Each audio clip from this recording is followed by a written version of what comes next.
an operation, and during that time they stuck a tube down my throat, and I became very hoarse because of it, and I'm not really recovered yet. And I may have a problem there, and what I thought I would do if I blank out, well, I'll have you go right around the room and read part of my stuff that way, like we do in school.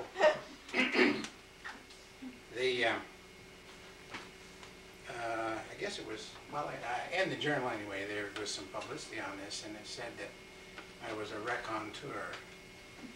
And a good friend of mine asked me, he said, what's a raconteur? I said, it's a lawyer. So I may tell you some lies, or read you some lies tonight. I thought I'd start out first with a couple of historical things. These are, I think, will appear in our journal shortly. This one is on the Eaton Railroad, which was in the town of Gregg. The town of Gregg page in the Deere's Atlas of Lewis County, dated 1875, appears a thin hatched line of railroad. It is labeled the Eaton Railroad and progresses almost west from Eatonville on Otter Creek to the banks of the Black River. It appears to be located in the north and parallel to what is the current Eatonville Road. At that time, Eatonville was a thriving community that took advantage of Otter Creek and the water power potential. In 1853 seems to be the earliest record of activity in Eatonville, which is now a state picnic and camping ground. On this date, Richard Carter constructed a gang sawmill, which was then taken over by A.C. Eaton in 1871. In the above-mentioned map, under heading Town of Gregg Business Notices, A.C. Eaton is listed as a manufacturer of pine, spruce, and hemlock lumber, shingles and pickets, laths. The post office is Glenfield, and it says particular attention is paid to orders. Bowen's History of Lewis County says that Eaton manufactured approximately 6 million feet of lumber a year, in addition to 3 million feet of lath, shingles, and pickets. This tells us something about the size of the operation. The map shows about a dozen structures. Bowen says the Eaton Mill employed an average of 75 men. The community also had a wood pulp mill whose products were hauled by wagon to Fish Creek, south of the Gregg village, where a Moyer and Pratt mill converted them the pulp into paper. Franklin B. Huff, in his History of Lewis County, mentioned that A.C. Eaton established a sawmill on Otter Creek. Lumber and other stuff made at this mill is transported to the river by a wooden tram road using horsepower. Huff reported that on the 16th of December in 1876, A.C. Eaton lost 300,000 feet of lumber by incendiary fire. It was insured for $6,500. I'm not sure what an incendiary fire is. It's kind of redundant, isn't it? It's a hot one. I did. This is a hot one. A hot one. Maybe. Double fire. Yeah. Several hundred feet to the north of the present Eatonville Road is a gentle valley that runs parallel to the road. If you follow the Salzburg Road north from Eatonville Road for a few hundred yards, you will come to this valley. A short distance into the second growth will bring you to an obvious grading that runs east up the valley towards Eatonville.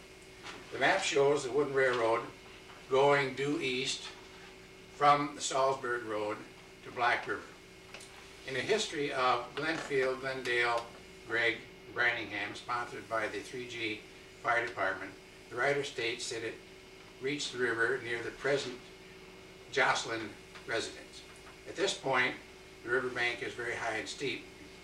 It would seem that a more convenient point would be several hundred yards downriver near the corner of the Gregg and Otter Creek roads, where the river bank is much less formidable. However, there appears to be no existing evidence as to the actual location of the Eaton banking ground. Eaton fell on hard times, and the Carters took the property back. Probably the fire that Huff mentions, with its loss of the sawmill and the sawn lumber, was a major contributor to the demise of the Eaton Railroad. It appears reasonable to conjecture that the little wooden railroad existed for at most 5 years. The wooden rails are long gone, but the grading exists. A memorial to this short-lived railroad that hauled lumber and other stuff from the once bustling community of Eaton. About a year ago, we had a reading of a bunch of several stories that are written about the Glenfield Western Railroad. This next one is one more that I was able to put together concerning the Houseville wreck. It was about 1:30 on August 23rd, 1917. Henry Bardo was in his barn hitching up a team intent on getting a load of grain. His concentration was interrupted by a loud crash in the direction of his pasture. He hurriedly finished and drove directly across his pasture in the direction of the crash. Amos Levin was at the controls that afternoon with James Gregory as his fireman. His train consisted of a locomotive, 8 flat cars, and a caboose. He was past Houseville, moving east towards Glenfield, when something went wrong, and he brought the locomotive to a halt. He looked behind to see car 7 on the roadbed and leaning, car 8 totally off the track with its logs scattered over the pasture, and the caboose lying on its side down a slight incline behind the track. There were 6 individuals in the caboose. Mort Johnson, conductor; Frank Bates, extra conductor. Frank designated himself as extra conductor. Mort called him a trainman. And there were 4 passengers: Edward Darling, George Smithling, Marvin King, and Hiram Swan. Johnson and Bates, veterans of many derailments, sensed immediately that the caboose had jumped the track. Frank jumped from the caboose as it started to tip. Mort braced himself, and though shaken, was unhurt, and was able to quit the wrecked caboose easily. King, with only cuts and contusions, was able to extricate himself, as did Smithling. Swan was knocked unconscious and apparently was seriously injured. Unable to climb, he had to lie down and roll himself out of the caboose door on the ground after he came to. The 4th passenger, Darling, was too seriously injured to get up. As Henry Bardo approached the wreck, he met Frank Bates hurrying along the tracks toward Houseville and told him, "We have a wreck. I'm going to telephone the doctor." If any of you knew Frank Bates, he was all business, and I imagine he was really bustling up that track. Hiram Swan, after several attempts at farming on shares, had acquired a facility with horses. When their teams needed maintenance or ill, teamsters in the area used Hiram. He was well enough known so that his talents provided him with a meager livelihood. The day before, he had taken passage on the Glenfield Western to Campbellwood to attend to some of John McCarthy's horses in his logging camp.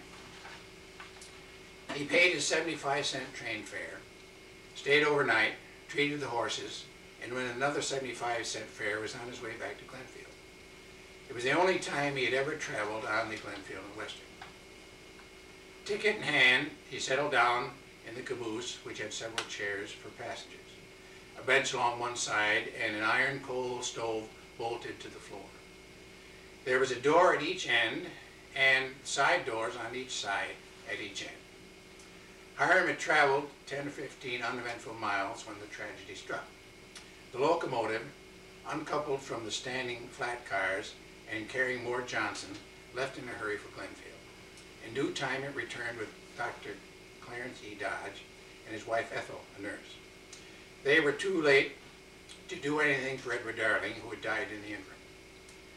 Darling's death, it is said, was the only fatality directly associated with the Glenfield and Western during its nearly 30-year lifespan. Henry Bardo was asked to take Hiram Swan home. He cranked up his 5-passenger Dodge and subsequently deposited Hiram at his front door in Old Glendale. There seemed to be little doubt that Hiram suffered serious injuries. The next day, Dr. Charles E. Douglas treated him at his home and put him in a body cast from his hips to his armpits. He wore this suit for nearly 8 weeks. Hiram subsequently sued the Glenfield and Western for $5,000. He won a verdict of $3,500 plus $141.47.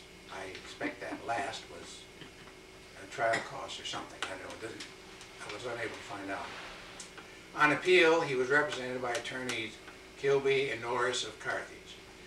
The railroad employed attorney Frank Bowman of Lowville together with attorney Thomas Burns. It was a jury trial before Supreme Court Justice Irving R. Davenport.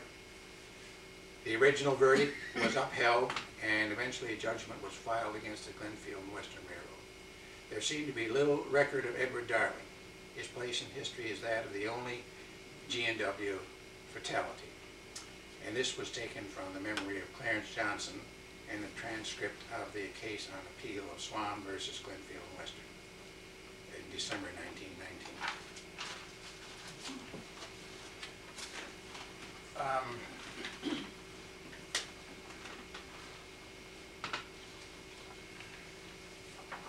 If any of you, and I had several readings like this in the past, have any of you, other than the railroad room last winter, been to any of the readings that I've had? I ask this because I don't want to double up on some of the things.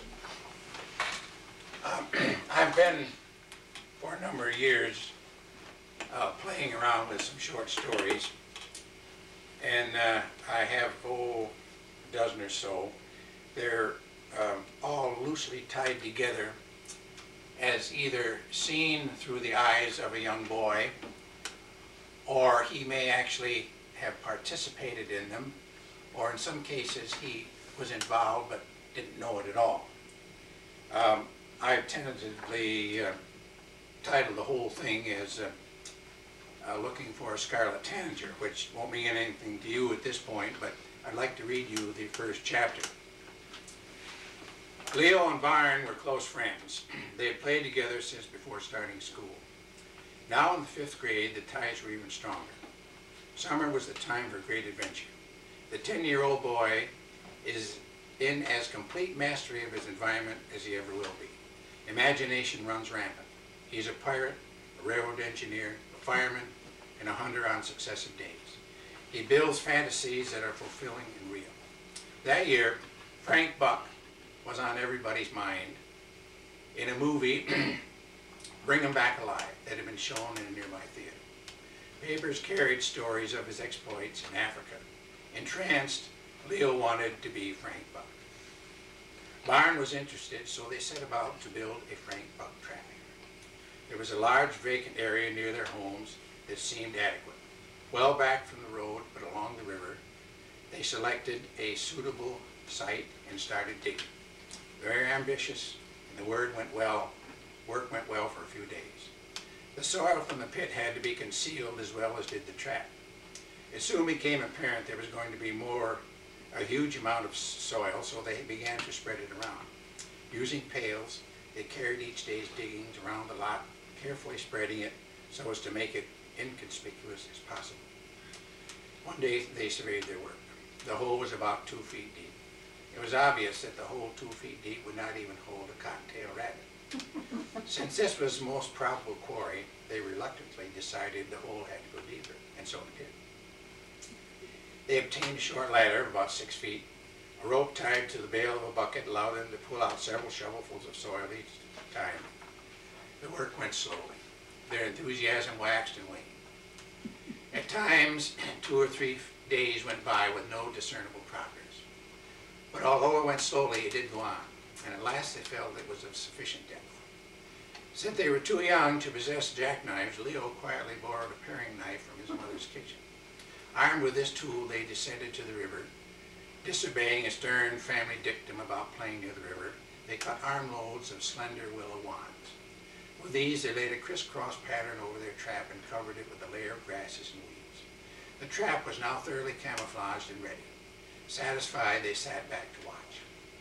Each morning, they carefully worked their way to the trap to check its contents.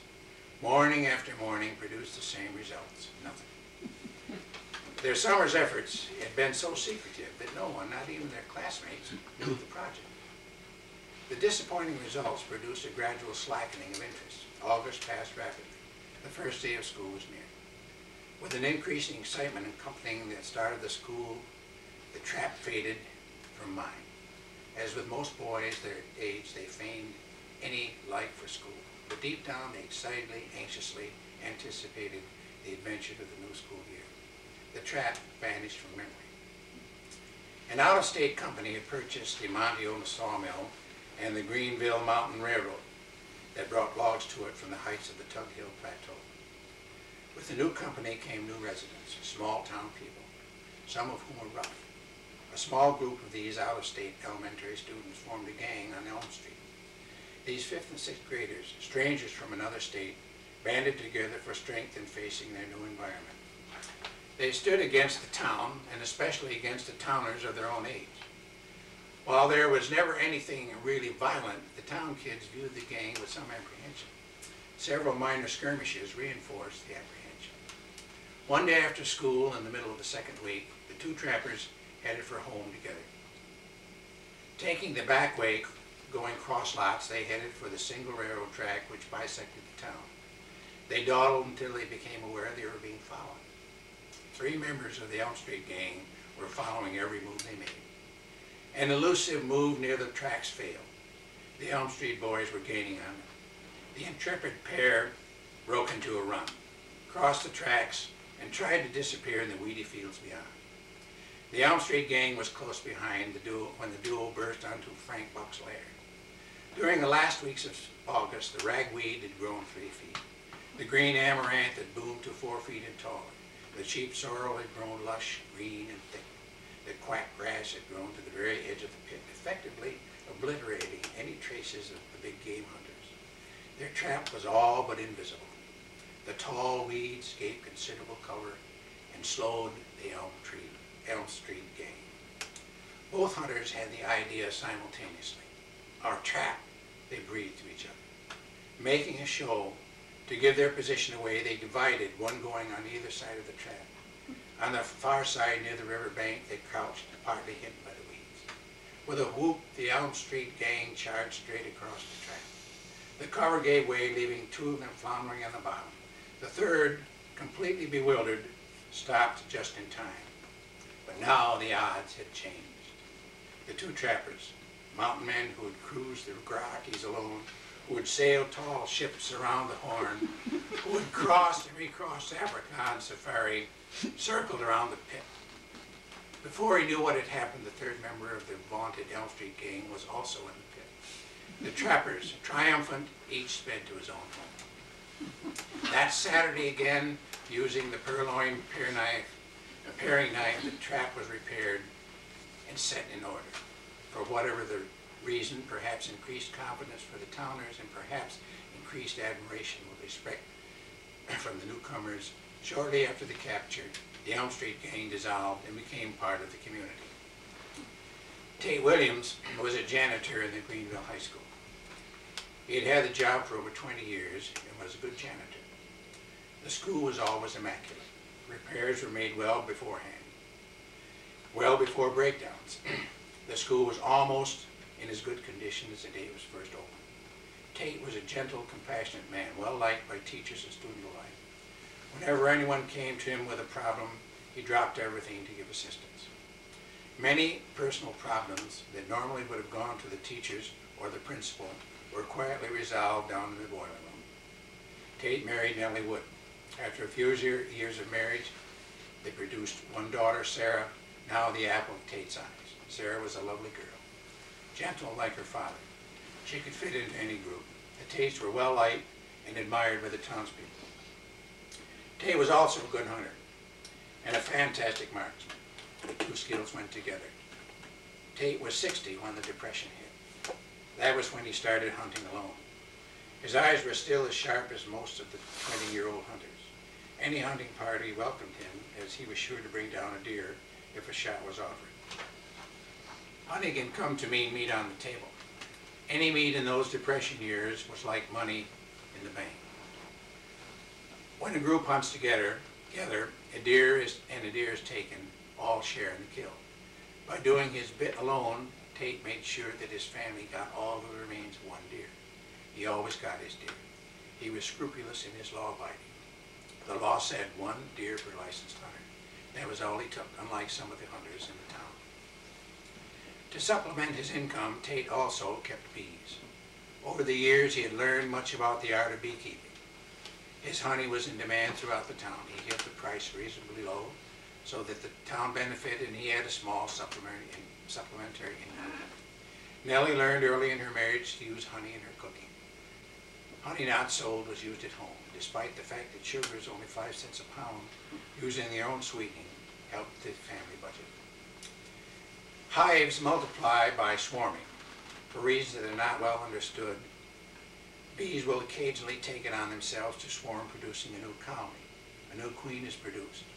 The old queen, together with a portion of the worker bees, departs to start housekeeping at a new location. The good beekeeper tries, usually unsuccessfully, to prevent swarming, as it weakens the colony. But if he is anxious to expand his apiary, the capture of the swarm is a bonus. Tate was good at this. He constantly received calls from all over the county reporting swarms, many of which he succeeded in capturing. One fine afternoon in June, he demonstrated his talents to a large group of townspeople. A swarm had lodged on a branch high in an elm tree on Main Street. It was much too high for any ladder to reach. Unperturbed, Tate placed an open hive body with some frames of drawn comb directly beneath the branch that swayed in the breeze some 80 feet above the ground. Standing just off to one side, he shot at the branch with his deer rifle. The first shot cut the branch so that it hung only by a slender thread of bark. Before it had started to slow its pendulum swinging, the second shot severed the bark thread. The branch with its ball of bees plummeted toward the earth. As it fell, the size of the ball dwindled. It seemed to evaporate as more and more bees took to the air. Tate was on it almost before it hit the ground. Without using a bee veil or gloves, he picked up the branch and shook the remaining bees over the hive body. While the shot was spectacular, the whole performance was not as spectacular as it seemed. Well versed in bee lore, Tate knew that he was not in any danger. Swarming bees are not inclined to sting. Nevertheless, the story of his marksmanship and the handling of the bees went round the town and then round the county. Tate's reputation was enhanced. Nick Slade quit school in May on his 16th birthday. While they didn't like to admit it publicly, the teachers and administration were glad to get rid of Nick. From the 5th grade on, Nick had been an ever-growing problem. His pranks were not the usual exuberant boyish tricks, but were mean and carried streaks of vindictiveness. That Nick was handsome, no one denied. Broad-shouldered, narrowed of hips, and well-muscled, he could have been a god at other times. He had an animal magnetism that attracted girls. They knew he was mean. They knew they would get hurt with him, but when he looked their way, they rarely hesitated. Men admired the way Nick stood and walked. Nick would saunter along, stop, hook his thumbs in his belt, spread his feet apart, and stand watching the crowd. At times like this, girls sometimes had to leave to go to the bathroom. He developed a leering smirk that was both irritating and intriguing. Disdain was his trademark. Nick had few friends. The rougher element had little to do with him. They soon learned that all Nick would do was use them.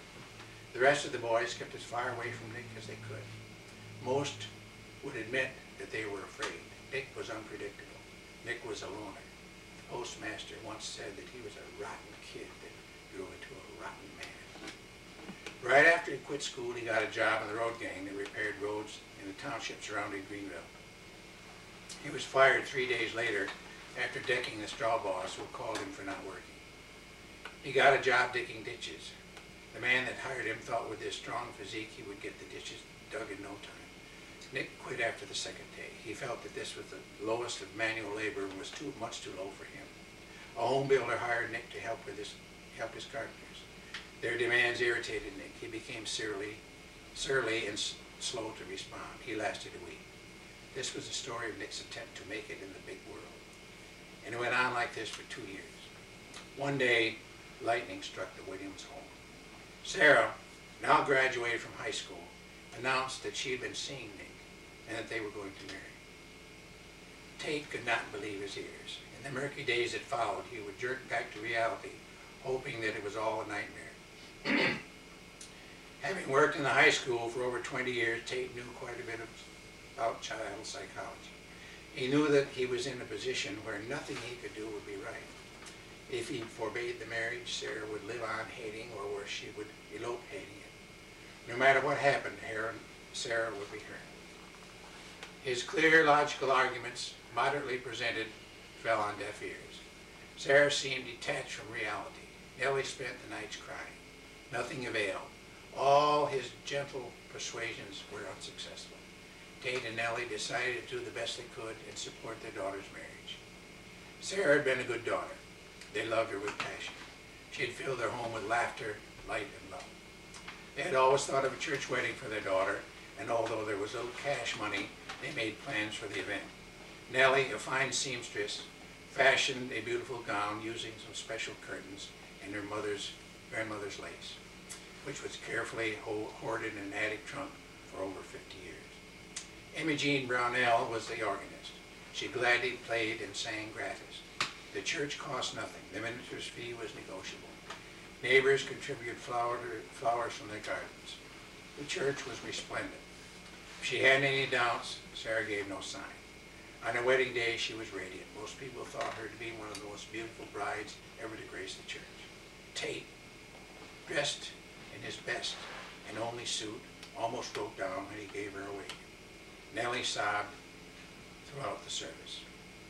Nick arrived without a tie and wearing his work shoes, showing his disdain for the proceedings. He had better shoes, but he only wore them on Saturday nights. It was his way of thumbing his nose at Tate, the family, the community, and the world. The modest reception after the wedding held in the Williams home was a disaster. Tate was silent, sad. Nellie, teary, and red-eyed. The neighbors had taken over the preparations. Food was in abundance. The house was shining with all the cleaning and polishing the neighbors had done, but the spirit wasn't there. Nick broke it up by hustling Sarah off for their honeymoon after she had barely changed her gown. The reception was a shambles. The neighbors quietly cleaned things and left. Their sorrow was as great as that of the Williams. But Nick was triumphant. Probably the only one who didn't know what was going on was Sarah. Nick landed a job as a carpenter, as a caretaker for a large estate in the western foothills of the Adirondacks. The absentee owner knew nothing of Nick's reputation and did not have time to check him out. This job was most fortunate for several reasons. First, of course, jobs were very scarce. This one provided a small, tight cottage for his all-year use, garden space if he wanted it, and an old pickup truck for traveling to town for supplies. The wages were minimal, but there were other compensating benefits not written into the contract. Nick was supposed to keep the buildings in repair, prevent vandalism, and discourage hunting and fishing or trapping. Nick became the biggest poacher the estate had ever known. In season or out, he killed game with abandon. Bag limits were whatever he could bring home. He fished the same way. Everything was fair game. The state game protectors, believing him to be on their side, seldom if ever checked the estate. There were no limits for Nick. He was a law unto himself in his little kingdom. This ravaging had one merit in that Sarah always had some sort of meat on the table. About this time, Prohibition was lifted. 3 and 2 beer became available. Nick developed a liking for it. At first, he used the truck to go to town on weekends. Then it became several nights a week. He soon had several women flitting around his brightly burning candle. It was not easy to hide these indiscretions. Soon everyone but Sarah knew. One night, Nick tried to horn in on a big bruiser from one of the upriver towns. The woman interested him. He decided to take her. Nick, a good brawler, was thoroughly beaten for the first time in his life. And for the first time in his life, he did not get the woman he wanted. On the way home, drunk and aching, his pride ravaged, Nick worked himself into a towering rage. His anger sought release. This pent-up emotional morass frothed and festered. It was released when he arrived home and savagely beat Sarah. This punching and kicking mercifully brought Sarah to unconsciousness. Soon after, Nick collapsed on the bed. Sometime later, Sarah dragged herself to the pickup. Somehow she got it started and pointed it towards town, and the only sanctuary she knew. Hours later,